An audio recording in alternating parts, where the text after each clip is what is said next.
ప్రాఫిట్కి కాదు, కానీ నీ యొక్క సువార్త చాటి చెప్పడానికి కొరకే, నీ యొక్క సేవ చేయడానికి కొరకే అని మా మమ్మీ ఆ రోజే డెడికేట్ చేశారు. అండ్ అలానే నన్ను పెంచారు కూడా. చిన్నప్పటి నుంచి కూడా అలాంటి ఒక స్పిరిచువల్ అట్మాస్ఫియర్లోనే నన్ను పెంచారు. అలాంటి ఒక అట్మాస్ఫియర్ ఇంట్లో కూడా పెట్టారు, అలానే నన్ను పెంచారు. కానీ నేను పెరుగుతూ సర్టెన్ ఏజ్ నాకు వచ్చినప్పుడు, లైక్ దీనికన్నా ముందు నాకు ఒక ఆపరేషన్ కూడా జరుగుంటే, ఇన్ ద సెన్స్ మా మమ్మీ తన ఒక డెడికేషన్ని ఏదైతే దేవా నీ కోసం సమర్పించాను అని అనుకుందో, ఆ ఒక డెడికేషన్లో మా మమ్మీ అనుకుంది, అరే వీడు పాస్టర్ ఎందుకు అవుతాడో, వీడు ఒక ఏమైనా మంచి డాక్టర్ కానీ ఒక మంచి ఇంజనీర్ కానీ చేస్తే బాగుంటుంది కదా, పాస్టర్ ఎందుకు చిన్నగా, మా ఒక చెల్లి కొడుకులందరేమో మంచి మంచి ఉద్యోగాలు చేస్తూ అని వాళ్ళు ప్లానింగ్ చేస్తూ ఉంటే నా కొడుకు ఎందుకు ఇట్లా చిన్నగా పాస్టర్ అనుకుంటాను, ఒక మంచి జాబ్ చేస్తాడేమో అని మా మమ్మీ అనుకుంది. అప్పుడే అనుకోని విధముగా నేను ఒక స్క్రూ మింగడం జరిగింది. And that resulted to an operation. Doctors ఇంకా ఫైనల్గా లాస్ట్ చెప్పింది ఏంటంటే, అమ్మా అంటే మా ఫ్యామిలీతో మాట్లాడింది, అమ్మా మీకు ఇంకా వేరే ఏ దారి లేదు, స్క్రూ ఏదైతే మీ బాబు మింగాడో అది డైరెక్ట్గా స్టక్ అయిపోయింది లోపల, అది బయటికి రాట్లేదు. ఎందుకంటే చాలానే ప్రయత్నాలు అయిపోయాయి, బనానాస్ తినిపించి అవి తినిపించి ఇవి తినిపించి, అంటే ఆ స్క్రూ ఏదో వస్తుందేమో అనుకున్నారు, బట్ అదేమో రాలేదు. దాని తర్వాత ఇంకా డాక్టర్స్ ఇంకా సెకండ్ ఆప్షన్కి వెళ్ళిపోవాలి, ఇంకా ఆపరేషన్ అయితే చేయాల్సి నా పరిస్థితి ఉంది, ఇంకా మీరే మీ ఫ్యామిలీతో డిసైడ్ చేసుకొని చెప్పండి మీరు అన్నప్పుడు మా మమ్మీ వాళ్ళు సరే ఆపరేషన్ చేయండి. అదే ఆపరేషన్ థియేటర్ బయట మా మమ్మీ ఏడ్చుకుంటూ దేవుడి దగ్గర మరలా డెడికేట్ చేసింది, దేవా నేను ఇంకా వేరే వాటి గురించి ఏ దాని గురించి నేను ఆలోచించను, ఇంకా వీడు నువ్వు ఇచ్చిన ఒక కొడుకే, ఇంకా నీ యొక్క పరిచర్య కోసం పంపించావు, ఇంకా వాటి కొరకే నేను ఆలోచిస్తాను, ఇంకా నా ఒక వాటి కోసం కానీ ఇంకా వేరే ఒక లోకానుసరమైన పనుల విషయంలో కానీ నేను ఏది ఆలోచించను, ఇంకా నీ యొక్క పని నీ యొక్క చిత్తము మాత్రమే నెరవేర్చేవాడుగా వీడుంటాడు అని అప్పుడే మా మమ్మీ మరలా డెడికేట్ చేసింది. ఇంకా మా మమ్మీ ఇంకా వేరే వాటి విషయంలో ఆలోచించలే, ఇంకా మా కొడుకు ఇది అవుతాడు అదేం పెట్టుకోలేదు, వీడు దేవుని సేవ చేస్తాడు అని డెడికేట్ చేశారు. అండ్ అలానే వెళ్తుండగా నా ఒక 8th క్లాస్లో 9th and 10th అదొక యంగ్ ఏజ్, మీ అందరికీ తెలిసిందే. అప్పటివరకు ముందంతా బాగానే ఉండే, కానీ నా ఒక యంగ్ ఏజ్లో like 8th, 9th and 10th mainly in the period of like this 9th and 10th చాలా ఒక సెక్యులర్ వరల్డ్లో బ్రతుకుతూ ఉండేవాడిని. ఇన్ ద సెన్స్ గ్యాంగ్స్ని ఫామ్ చేయడము అండ్ అన్ని అన్వాంటెడ్ థింగ్స్లలో నేను వెళ్ళడము, అన్వాంటెడ్ ఒక వరల్డ్లీ లైఫ్ని ఎక్స్పీరియన్స్ చేశాను ఆ ఒక టైంలో. అదే టైంలో నా 10th క్లాస్ పీరియడ్లోనే నేను అలానే మా ఫ్రెండ్స్తో తిరుగుతూ అటు ఇటు వెళ్తూ అదే టైంలో రోడ్డు మీద బ్రదర్ డానియల్ని నేను కలవడం జరిగింది. అక్కడే కలిశాను. అండ్ అక్కడ ఆయన నాకు సువార్త చెప్తున్నాను. నేను క్రిస్టియన్నే, కానీ ఆయన నాకు సువార్త చేయడం స్టార్ట్ చేశారు.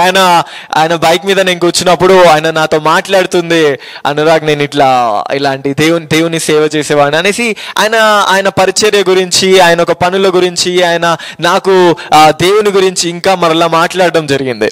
నేను అప్పుడు అనుకున్నాను, ఓకే ఈయన ఎవరో అనుకున్నాను, ఓకే దేవుని సేవ చేసేవాడు అనేసి నేను అప్పుడు అనుకున్నాను. అప్పుడు ఆయన నెంబర్ కూడా ఇచ్చాడు, నేను అది నా చేతి మీద రాసుకున్నాను.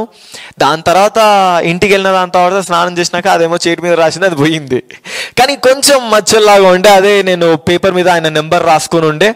అండ్ అదే ఇంకా లాక్డౌన్ టైంలో ఆ నెంబర్కి ఫోన్ చేసిన, ఎందుకంటే మా ఇంట్లో వాళ్ళందరూ కరోనా వచ్చేసింది, మా ఇంట్లో వాళ్ళందరూ సిక్ అయిపోయినారు, కోవిడ్ వచ్చేసినట్టు అయింది. సో ఇంకా నేను ఆ టైంలో కూడా నేను బయటికి వెళ్ళలేను, వరల్డ్లీ ఫ్రెండ్స్ లేరు, ఎవరు లేరు. ఇంకా ఆ నెంబర్ ఏదో గుర్తుకొచ్చి ఆ నెంబర్కి ఫోన్ చేసిన, అన్న ఇది నేను అనురాగ్ అన్న, ఇట్లా ఒకసారి రోడ్డు మీద మనం ఇట్లా కలిసినామంటే okay Anurag praise the lord అని చెప్పి అప్పుడు మాట్లాడడం జరిగింది.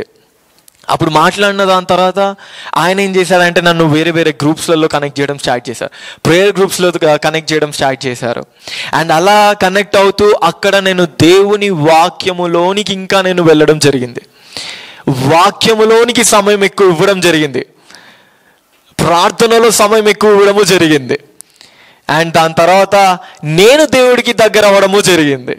నా ఒక వరల్డ్లీ ఒక స్టఫ్ నుంచి నేను దూరం అవ్వడం, దేవుడికి ఇంకా దగ్గర అవ్వడం జరిగింది.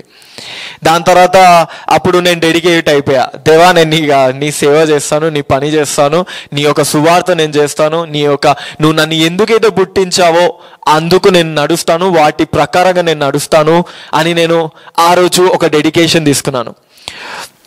అది నా డెడికేషన్. దేవా, ఇంకా నువ్వు నన్ను పిలుచుకున్నావు, నేను నీ పని మాత్రమే చేస్తాను, ఈ యొక్క వరల్డ్లీ థింగ్స్లో, వరల్డ్లీ స్టఫ్లో నేను ఇంకా మరలా నేను తిరిగి వెళ్ళను అని ఒక వాగ్దానం తీసుకొని నేను ముందుకి వెళ్ళడం జరిగింది. అలా నా ఒక ఇంటర్ అయిపోయిన దాని తర్వాత నేను బైబిల్ కాలేజ్ వెళ్ళడం జరిగింది. ఇంటర్ అయిపోగానే మా మమ్మీ, మా డాడీ అండ్ మా అక్క వీళ్ళు కూడా సపోర్ట్ చేయడం జరిగింది. ఎందుకంటే మోస్ట్ ఆఫ్ ది పేరెంట్స్ నేను వెళ్ళిన ప్లేసెస్లో సపోర్ట్ చేయరు, నేను ఇట్లా బైబిల్ కాలేజ్ చేయాలనుకుంటున్నా అంటే సపోర్ట్ చేయరు. కానీ by the grace of God దేవుడు ముందే మాట్లాడాడు మమ్మీతో నేను పుట్టినప్పుడే. అండ్ అట్టి విధానముగానే మమ్మీ వాళ్ళు కూడా నన్ను బైబిల్ కాలేజ్ పంపించడం జరిగింది. నా ఒక 17 ఏజ్లో నేను బైబిల్ కాలేజ్ వెళ్ళడం జరిగింది కేరళలో, సత్యవేద సెమినారీ అని ఒక ఇన్స్టిట్యూషన్. అక్కడ నేను వెళ్ళినప్పుడు అప్పుడు నాకు అర్థమైంది అసలు నేను ఏంటో. ముందు వరకు అంతా కూడా బాగానే ఉండే, కానీ నా ఒక అసలైన ట్రాన్స్ఫర్మేషన్ నేను అక్కడ చూసా. ఒక ట్రెడిషనల్ క్రిస్టియన్, ఒక సింపుల్ వేలో నేను మీకు చెప్పాలి అంటే ఒక traditional Christian to follower of క్రైస్ట్గా మారింది నేను అక్కడ. ఎక్కడైతే నేను దేవునితో నా సమయమును గడుపుతూ ఉన్నప్పుడు నేనేంటో నాకు తెలిసింది. అప్పుడు నేను చెప్పా దేవుడికి, దేవా, I don't want to be an actor of Christ, but I want to be an imitator of Christ. ఇప్పటివరకు చేసిన డ్రామా చాలు ఇంకా నా జీవితంలో అయిపోయింది. ఇంకా ఏదో వాక్యం చదివేస్తున్నాము, ప్రార్థన చేసేస్తున్నాము, వర్షిప్ చేసేస్తున్నాను అనుకున్నానే కానీ ఆత్మతో చేస్తున్నానా, సత్యముతో చేస్తున్నానా, ఆ ఒక రిలేషన్షిప్ మీద ఫోకస్ చేయడం స్టార్ట్ అయింది నా జీవితంలో. ఎందుకంటే నా జీవితంలో అప్పుడు ఎవరు లేరు, ఇంకా అన్నిటినీ వదిలేసి వెళ్ళిపోయా. బిఫోర్ నేను ఒక హ్యాకింగ్లో మస్తు ఇంట్రెస్టెడ్ ఉండే, హ్యాకింగ్లో కూడా వెళ్ళి ఉండే. దాని తర్వాత వరల్డ్లీ స్టఫ్లో ఉండే, అవన్నీ వదిలేసా. వరల్డ్లీ ఫ్రెండ్స్ ఉండే, వాటన్నిటిని వదిలేసా.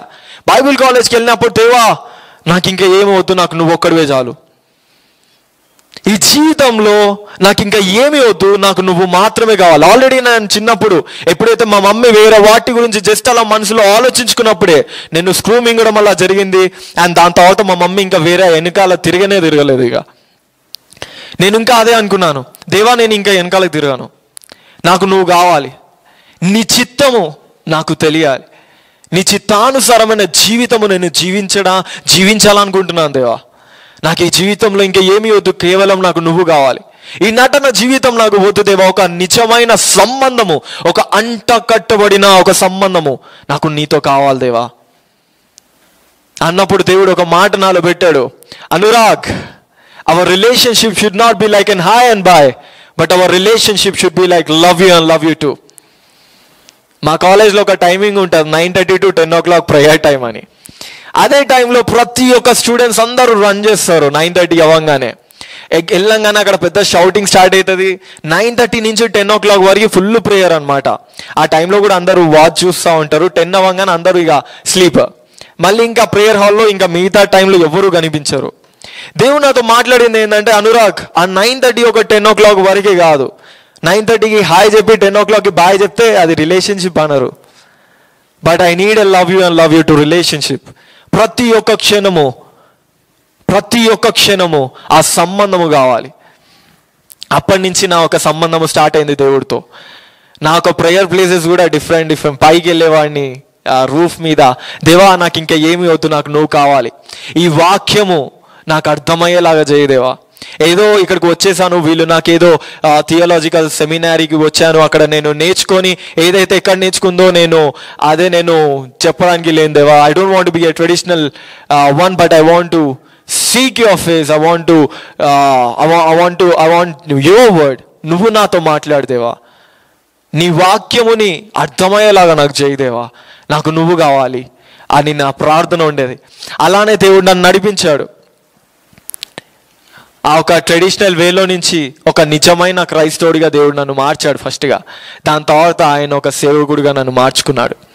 దాని తర్వాత ఎన్నో అనుభవాలతో, ఎన్నో వాటిలతో నన్ను దేవుడు నింపి నడిపించి ఎన్నో ఎన్నో ప్లేసెస్లో కూడా దేవుడు పట్టుకపోయి దేవుడు ఆయన ఒక పరిచర్యలో నడిపిస్తూ ఆయన నన్ను నడిపిస్తున్నాడు.